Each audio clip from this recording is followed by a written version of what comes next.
Officers also routinely delay medical aid and employ excessive force on wounded people. For example, Phoenix officers shot a man and after he fell, fired multiple projectiles at him and then sent a police canine to drag him back to them. The pain they inflicted was extraordinary, but for 9 minutes, officers failed to provide medical aid. Tragically, that man died. In addition, contrary to accepted practices throughout the nation, the Phoenix Police Department trains officers that escalation is de-escalation, meaning that you could escalate a situation with force, including deadly force, in order to diffuse it, an approach that places community members and the officers themselves at unnecessary risk. The police department not only instructs officers to be proactive in using projectiles, but has adopted a use it or lose it policy, taking the weapons away from officers who did not fire them enough. Second, we found that unhoused people in Phoenix have suffered a pattern of unconstitutional conduct. This finding is historic. This marks the first time that the Justice Department has found violations of the civil and constitutional rights of people who are homeless. Homelessness is a challenge in Phoenix and in many cities across the country. The homeless population in Phoenix has nearly tripled over the last decade. Over-policing of the homeless has become a central pillar of the police department's enforcement strategy. In fact, 37% of all of the department's misdemeanor arrests and citations were of homeless people. The criminalization of homelessness has no place in our society today. Based on our review, Phoenix's enforcement activities violate the rights of homeless people because police frequently stop, detain, and arrest the homeless without reasonable suspicion that they've committed any crime. In addition, the city and the police department seize and destroy the property of homeless people without providing adequate notice or a fair opportunity to collect their belongings.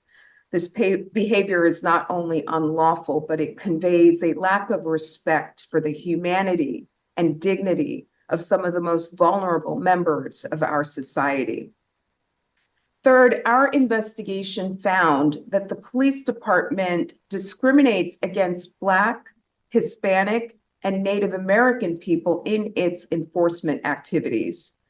Police officers have an obligation to enforce the law fairly and equally, but in Phoenix, officers are disproportionately targeting communities of color.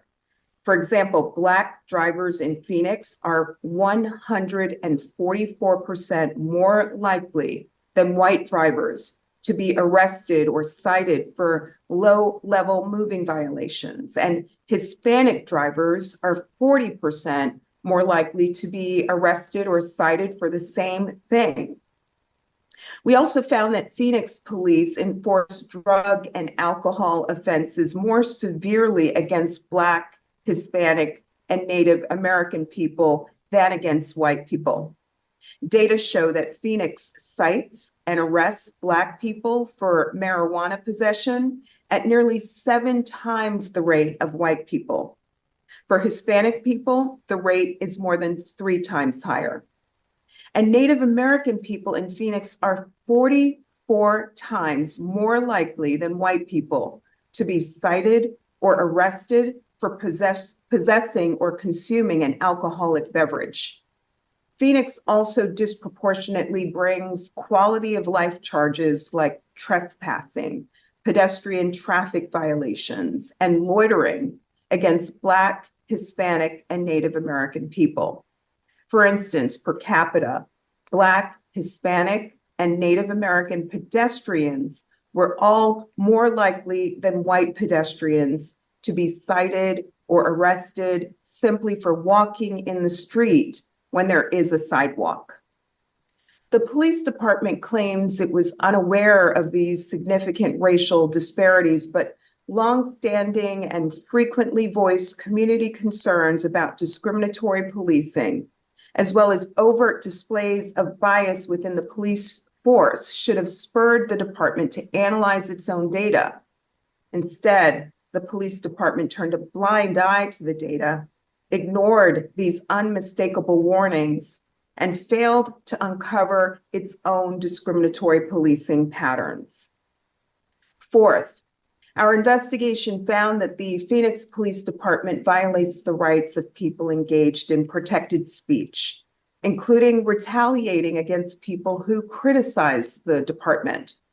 For example, following a protest at which officers unloaded canisters of tear gas on peaceful protesters, police department officers circulated a challenge coin, a memento normally used to commemorate moments of valor and pride during service. This challenge coin instead depicted a protester whom an officer shot in the groin with a 40-millimeter impact round. When police officers abuse their power to silence people asserting their constitutional rights to free speech and assembly, it erodes the community's trust in law enforcement. Fifth, we found that the police department and the city discriminate against people with behavioral health disabilities, particularly when responding to calls for assistance. For example, 911 call takers too often fail to identify when callers have behavioral health issues and default to sending most of those calls to police officers. Phoenix's own experts estimate that on average each month, about 10% of Phoenix's dispatch calls for service relate to behavioral health. And our analysis found that officers spend significant patrol time responding to these calls.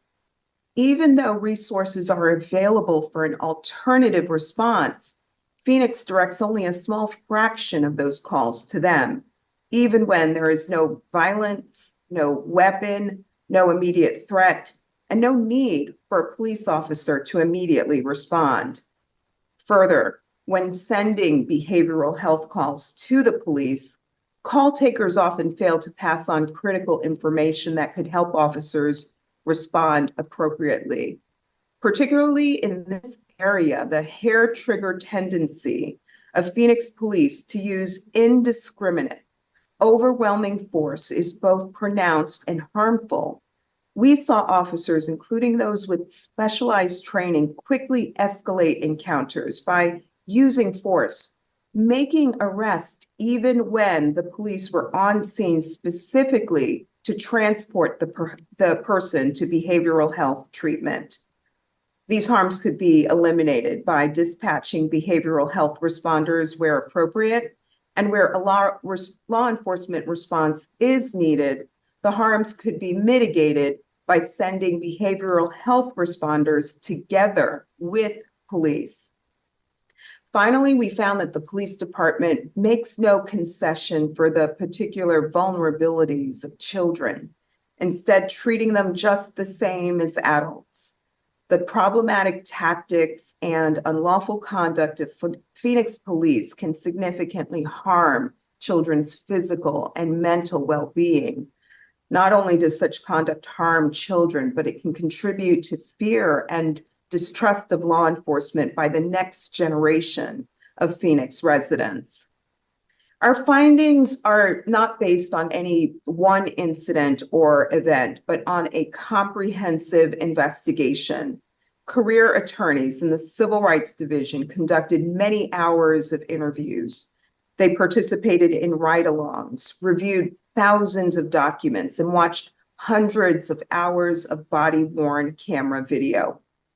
Ultimately, our findings reveal evidence showing long-standing dysfunction at the Phoenix Police Department. The problems at their core reflect a lack of effective supervision, training, and accountability. To the city and police department's credit, During our investigation, they have taken preliminary steps to institute reform. Interim Chief Sullivan revised the department's use of force policy and introduced new training on de-escalation and the duty to intervene. The city has invested in additional shelters and resources for the city's homeless population. And the department has developed additional policies and training to guide 911 call takers in appropriately responding to requests for emergency assistance involving people with behavioral health disabilities. Recently, the city issued a Road to Reform report laying out what the city has done and intends to do in the future to achieve constitutional policing.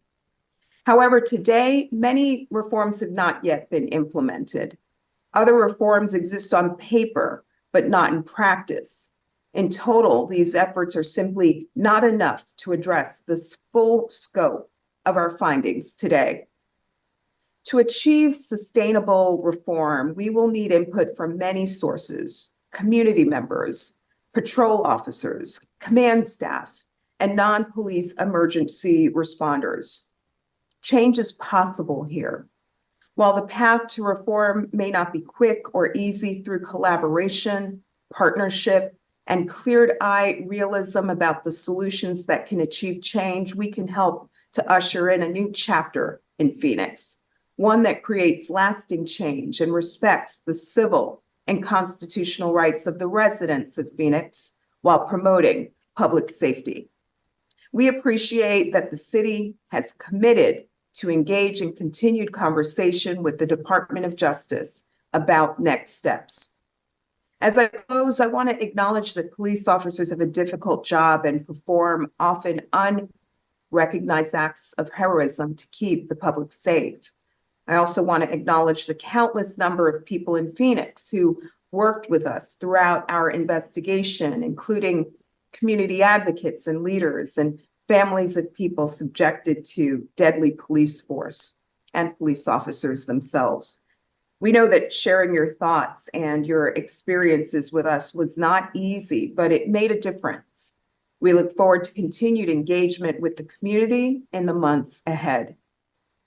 Phoenix residents deserve nothing less than fair, non-discriminatory, and constitutional policing. Our findings provide a blueprint and a roadmap to help transform the police department, restore community trust, and strengthen public safety efforts in one of America's largest cities. We're committed to working collaboratively with the police department, city officials, and the public to institute reform and to remedy the violations we identified in our investigation. An important task lies ahead, and we will persevere until we get the job done. Thank you.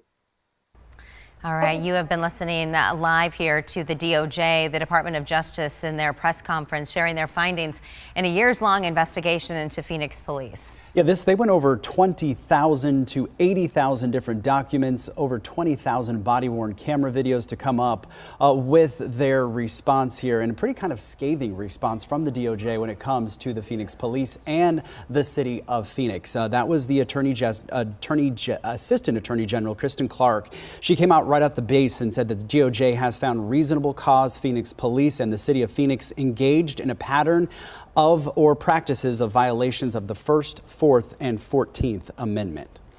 All right, and we'll have more of these findings here. I believe they're still speaking. Let's go back out live to what they're sharing. Or any officers that were involved in any of the incidents that you outlined in the report? Today's announcement is focused on our civil pattern and practice investigation into the police department. Any criminal work of the division is handled by a separate section, but today's announcement is focused on the results of our extensive and comprehensive civil investigation. Great. Our next question, this is like Taylor with Arizona Republic. Please go ahead. Hi, yes, thank you. I am wondering what the conversations have looked like between the Department of Justice and city officials regarding remedying this situation. What is your understanding of where the city's at, and where do you believe the public can expect the city to go from here? City officials have committed to engaging in continued conversation with us throughout our recent history of undertaking work to address the need for policing reform across our country. We've had tremendous success working collaboratively with officials to identify the reforms necessary to address findings of violations, and we're hopeful that we'll have the same outcome here. We're committed to transparency and expect that the community and the public will have an important role in the process that lies ahead. Thank you for that question. Next question, Sarah with Reuters. Hi, thanks for doing this. I was hoping you could discuss a little bit why Phoenix didn't want to agree to enter into a consent decree the way Minneapolis and Louisville have. And also just more broadly beyond just this, how quickly do you think you can get into entering into some of these consent decrees before the election? Because obviously if you can't get some of these cities to agree to that and get it on the books, the work could potentially be erased if President Biden loses the election. Thanks. Well, there's no one-size-fits-all approach to this very important work. We are indeed on a very productive path in Louisville and Minneapolis as we work to put in place a consent decree that will help ensure lasting and enduring reform in those jurisdictions. And we're very hopeful that we'll have similar success in Phoenix and build on that track record of work that we've done across the country. We approach this work with great urgency. We are making our findings public today and are prepared to roll up our sleeves and begin working with officials at both the city level and at the police department to identify a set of reforms that can fully address the harms set forth in our report. Next question is Meg O'Connor with the Appeal. Hi, good morning. The death you mentioned towards the beginning of this announcement was the death of 19-year-old Jacob Harris who police shot in the back, then sicked a dog on. I was wondering if you had any further findings that you can provide regarding the killing of Harris, the lack of discipline for the officers involved, and the incarceration of Harris's 3 friends for the killing that a police officer did. That was a tragic death and tragic outcome. I will note that our report is focused on no one incident. We are focused here on a systemic problem. We identified patterns and practices of conduct spanning across several years and make clear the need for better policies, improved training, accountability mechanisms, and more. I will direct you to the final pages of our report, pages 119 through 125, which outline some of the remedial measures that we believe need to be undertaken to address the very serious problems uncovered in our report. Next question, Jeremy Duda at Axios. Hi, I just wanted to be clear, is the Department of Justice going to seek a consent decree with Phoenix, or is that undecided yet? Kind of what is the next step regarding that?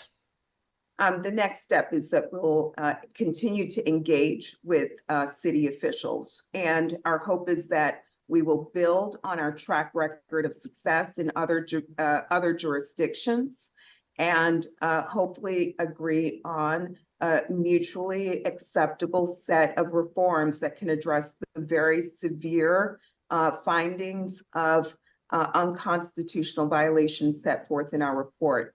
Justice Department officials are on the ground now, and we are prepared to begin that work earnestly and swiftly. So does that mean the Justice Department won't seek a consent decree, or is that not decided yet?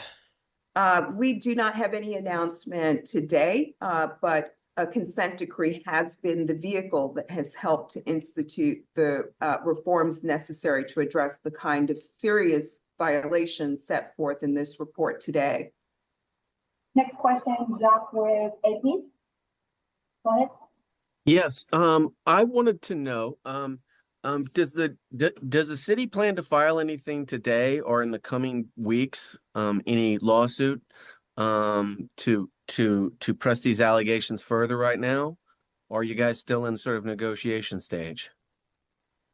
We will undertake discussions in earnest with the city. Under federal law, we have the ability to negotiate a consent decree to put in place reforms that can address our violations. And if we're unsuccessful, litigation is another option available to the Justice Department to achieve relief. But we remain very hopeful that we can build on the track record of success that we have had in other jurisdictions across our country and put in place a consent decree that contains the strong medicine necessary to address the severe violations identified.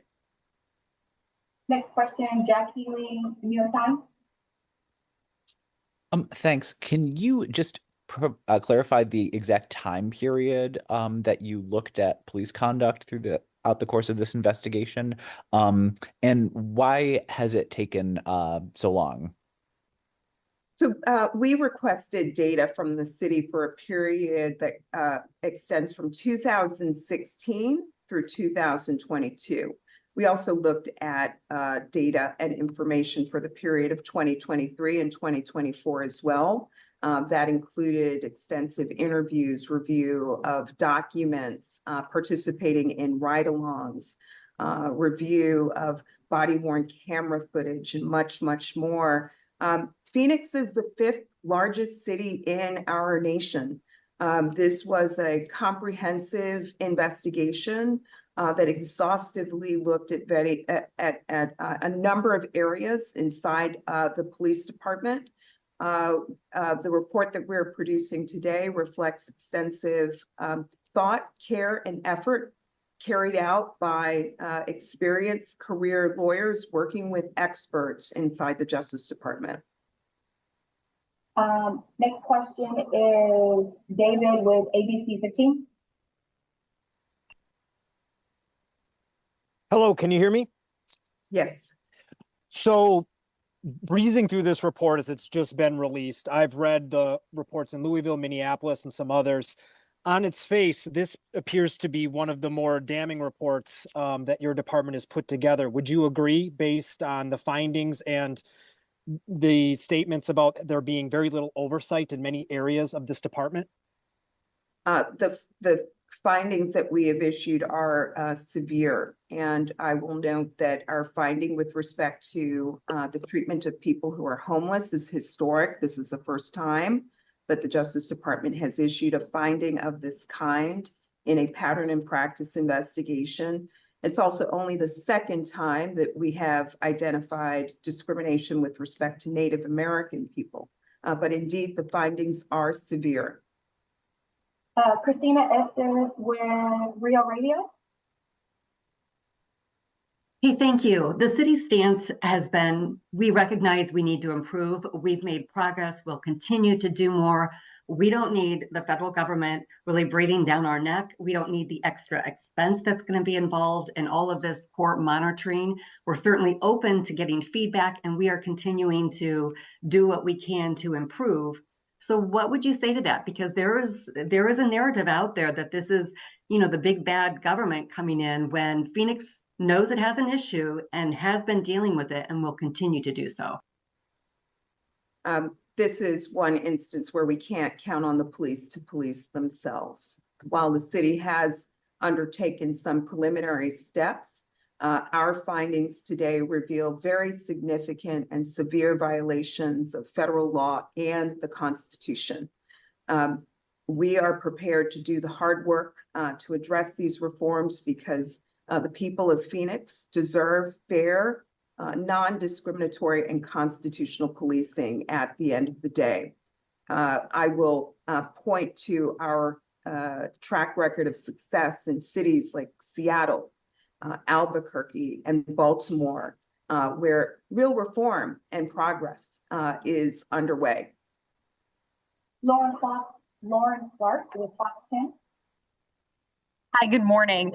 city officials have made very clear that they despise this concept of a consent decree. Do you foresee agreeing to some other type of agreement to implement these types of reforms? We are prepared to sit down with officials and identify a mutually acceptable vehicle and path for addressing the very severe violations set forth in our report. A consent decree and an independent monitor, through our experience, have proven to be the kind of reform measures needed to ensure lasting and meaningful reform, which is what we want here, which is what the people of Phoenix deserve. Last question, Brianna Chappie with Cronkite News. Hi, when you were mentioning how the DOJ had findings of police throwing out homeless people's items and their overall treatment of homeless people, I was wondering if that was in reference to the zone and the city's handling of all the homeless encampments that cleaned up last year. Yes, we have tracked very closely the city's actions in the zone. We know that the city closed the zone and has found shelter for many of the people living there. But we nonetheless saw illegal stops and property destruction continue outside the zone. And we know that more will need to be done to ensure that the police department changes its overall approach to policing homeless people and to ensure respect for the rights of people who are unhoused throughout the city. The criminalization of homelessness is not something that we can tolerate in our society today. Thank you all for your time today. That is all the time that we have. Our press release and the report are public. If you have any follow-up questions, please do not hesitate to reach out. Thank you. All right, you have been listening live there to the Department of Justice and their findings of an investigation into the Phoenix Police Department and some question and answers taking place afterwards. Yeah, it was kind of interesting, Celeste, because I was listening because we were all kind of wondering what will this lead to, because we had Lauren Clarke here that said that there was a couple different outcomes.